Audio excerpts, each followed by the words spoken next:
Jose Buttler, Suryakumar Yadav, Sanju Samson, Rohit Sharma, Riyan Parag, Tim David, Jaiswal, Ishan Kishan. പറഞ്ഞു വരുന്നത് ഇന്നത്തെ മുംബൈ വേഴ്സസ് രാജസ്ഥാൻ മത്സരത്തിലെ വെടിക്കെട്ടുകാരെക്കുറിച്ചാണ്. ഓരോ ബാറ്ററും വ്യത്യസ്ത ശൈലിക്കാർ. സഞ്ജുവും സൂര്യയും കിഷനുമെല്ലാം ആദ്യ പന്ത് മുതൽ അടി തുടങ്ങാൻ ശേഷിയുള്ളവരാണ്. ഹിറ്റ്മാനും ബട്ട്ലറും പതിയെ തുടങ്ങി കത്തിക്കയറുന്നവരാണ്. ജയ്സ്വാൾ ബുംറ പോരാട്ടം ഇന്ന് കാണികളെ രസിപ്പിക്കുന്ന ഒന്നായിരിക്കും. കാരണം ജയ്സ്വാളിന് ഓൾ ഔട്ട് അറ്റാക്കിനുള്ള ഫ്രീഡം നൽകിയിട്ടുണ്ടെന്ന് വേണം അദ്ദേഹത്തിൻ്റെ ഈ IPL പ്രകടനം വ്യക്തമാക്കുന്നത്.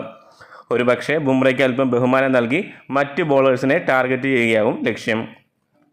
ഹിറ്റ്മാൻ ബോൾട്ട് പോരാട്ടമാണ് മറ്റൊന്ന്. മുംബൈ ടീമിൽ രോഹിത്തിൻ്റെ വലങ്കയായിരുന്ന താരമാണ് ബോൾട്ട്. അതിനാൽ തന്നെ ഏതൊക്കെയാണ് പോരായ്മകളെന്ന് കൃത്യമായി ബോൾട്ടിനറിയാം. ഹിറ്റ്മാനെ ഒതുക്കാൻ സഞ്ജു ബോൾട്ടിനെയാകും ചുമതലപ്പെടുത്തുക. സഞ്ജു വേഴ്സസ് കിഷൻ. ലോകകപ്പ് ടീം പ്രഖ്യാപനം പടിവാതിക്കലെത്തി നിൽക്കെ രണ്ടുപേർക്കും ഒരു വലിയ ഇന്നിങ്സ് പ്രധാനമാണ്.